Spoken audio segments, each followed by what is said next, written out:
God's Revelation to the Human Heart by Father Seraphim Rose.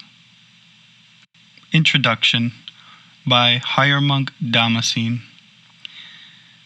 In the spring of 1981, less than a year and a half before his repose, Father Seraphim Rose was invited to give a lecture at the University of California, Santa Cruz. His audience was to be comprised of students from a class on comparative religions, called, quote, World Religions in the U.S., unquote. Santa Cruz had been a center for the nationwide spiritual quest that had reached its peak in the late 1960s and early 1970s, and vestiges of this movement had continued into the late 1980s. The young people who had came to hear Father Seraphim's talk were representative of this quest, and had been traveling on a wide variety of spiritual paths. Popular in Santa Cruz at that time were various gurus who promised enlightenment and dazzled people with miracles. Rajneesh Muktananda and Sri Chinmoy, and numerous others who had achieved temporary fame. Many seekers at the university, bypassing the spiritual disciplines taught by the gurus, sought direct religious experience through hallucinogenic drugs. Still others, dissatisfied with the spiritual poverty of Western culture, sought higher reality in Tibetan and Zen Buddhism, or in modern reinventions of American Indian shamanism. Finally, there remained those who were seeking the truth in their Christian heritage. Western Christendom, however, had long since been cut off from the fullness of the Christian faith. The fullness not only of ancient tradition and divinely revealed wisdom, but also of profound experience of God made possible by Christ in His Church. Those who tried to make the best of contemporary Western Christianity, therefore, were prone to feel somewhat inferior before all the popularized religious traditions of the East, where the teachers had their metaphysics and mysticism up their shirt sleeves, so to speak. On May 15th, 1981, Father Seraphim came before this gamut of spiritual currents with something different to say, something to which most of the people in his audience had never been exposed. He represented Christianity, the tradition that still influenced the whole of Western culture, whether consciously or unconsciously, and yet his was not the anemic, superficial American Christianity that so many seekers had left behind to look elsewhere. In his experience, he drew from the full revelation of Christ's truth, handed down by God-illumined teachers throughout the past 20 centuries. Christianity, he knew, had been, quote, given a bad name, unquote, in the West. And yet, how many honest searchers, if they knew all that it actually was, would not hesitate to embrace it? Like the students whom he was addressing, Father Seraphim had once been an idealistic young American in search of the truth. Having rejected the Protestant religion of his formative years, he undertook a zealous study of East Asian wisdom, learning the language of ancient China in order to translate its religious text. But the soul, as he later realized, naturally seeks a personal God, and thus he was led, almost in spite of himself, back to the all-compelling truth of Christ. Still, this conversion might have never taken place had he not discovered the Eastern Orthodox Church, which was all but unknown in Western society. This church, he understood, was indeed the historical church founded by Christ and his apostles, for it alone had retained the continuity and purity of ancient Christian teaching. However, it was not first of all the testimony of history that moved him to embrace the Orthodox faith, since other religions can also claim fullness to their historical origins. Rather, it was the fact that Orthodox Christianity alone satisfied his thirst for truth.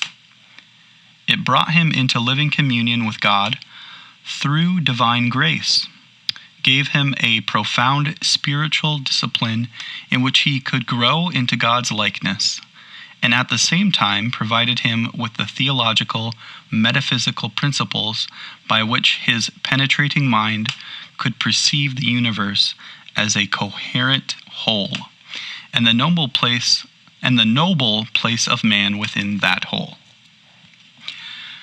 Father Seraphim had devoted himself wholly to his search for truth, and when he found it, he devoted himself no less fully to the service of it. Together with another Orthodox Christian of like mind, he began a missionary brotherhood, a bookstore, and a periodical, The Orthodox Word, in San Francisco. Some years later, wishing to leave the tumult of the world and seek God in quiet seclusion, his brotherhood moved to the mountains of Northern California, where it continued its missionary activity through the printed word. He spent the next 13 years, the remainder of his short life, in this wilderness as a monk.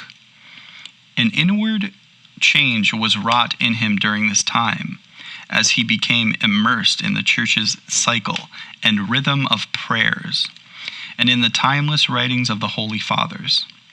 By diligently studying patristic texts with the purpose of practically using them for spiritual growth, he was able to think, feel, and believe as the early fathers had done, until at last he became as one of them, a holy father of modern times, one of the rare transmitters of unchanging Christian wisdom to the contemporary world. Such was the caliber of the man who sat before the group of students at the Santa Cruz University. With his piercing eyes, long beard, and black robe, his appearance was as striking as that of the gurus to whom the young people were flocking. But his intention was not to impress them on such an external level. He knew that, for any of these students to come to the fullness of truth, something deeper would have to take place within them.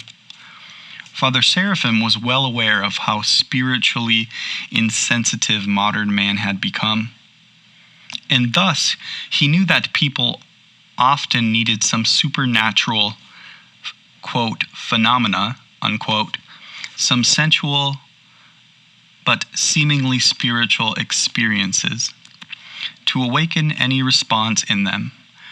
That was why so many young seekers followed, quote, holy men, unquote, or religious groups on the basis of the miracles they performed or the, quote, results, unquote, they promised, as well as why hallucinogenic drugs, occult practices, and so-called, quote, charismatic, unquote, experiences had become so popular. Father Seraphim wished to tell the students that this desire to experience or see something, quote, spiritual, unquote, something beyond mundane everyday life, was not the right reason to undertake a spiritual quest. If one is honest, one will seek nothing but the fullness of truth, as Father Seraphim himself had done, and will not stop at a state where only a portion of the truth is present, eliciting a deceptive feeling of satisfaction.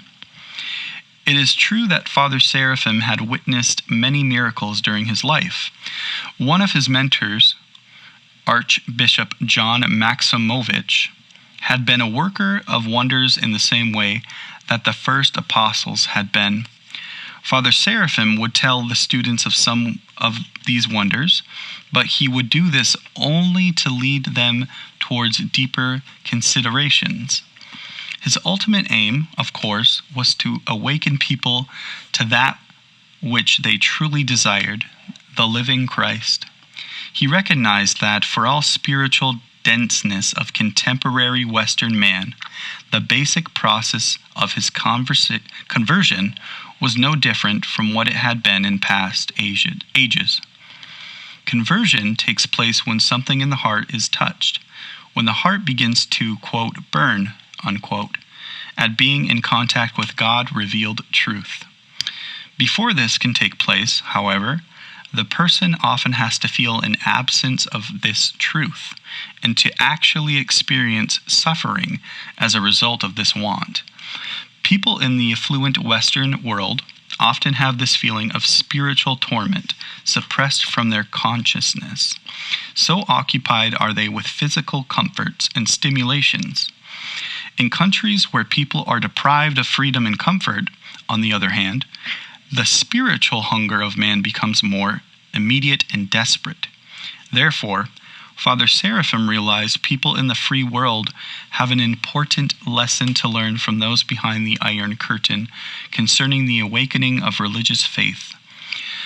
But could the former people, living in what might be called a, quote, fool's paradise, unquote, translate the real and essential experience of the latter into a form that they could even begin to understand? Father Seraphim hoped so, for he knew that, without a knowledge of Golgotha and the cross, one could never come to a real knowledge of Christ in the incarnate God, who is the resurrection and the life. John 11:25. One of Father Seraphim's intentions in speaking to the students was to show them that their spiritual life was not just something to be, quote, enjoyed, unquote, but was rather a kind of battleground where the soul becomes purified through suffering. To many of the students, this was a novel concept. For who of the modern-day religious figures wishing to gain a popular following would have called people to a way of ceaseless suffering and struggle? Such, however, was the way that Christ himself went and beckoned men to follow. And Father Seraphim, indicating this narrow path in the course of his lecture, moved some of his listeners to take up their crosses and follow it. Unfortunately, judging from the questions he was asked after his lecture, the majority of the students seemed to somehow, quote, miss the point, unquote. He had been speaking about the elemental reality of Christian life, what it means to be converted in one's heart and transformed by Christ. He had called the search for truth, quote, a matter of life or death, unquote. In contrast to this urgency, many of the questions he was asked appeared to be motivated by little more than idle curiosity. He was put on the spot with questions about what he thought of various Christian bodies, about where he thought the Holy Spirit was and was not, about the, quote, 1,000,001 little differences, unquote, between Orthodoxy and Roman Catholicism, etc., as if his questioners were trying to, quote, categorize, unquote, what he said rather than let themselves be moved by it. What is inspiring is that even when he was compelled to answer these questions, he continued to speak the truth in love, as he had done during his lecture, and to draw people's minds towards a more spiritual way of understanding things.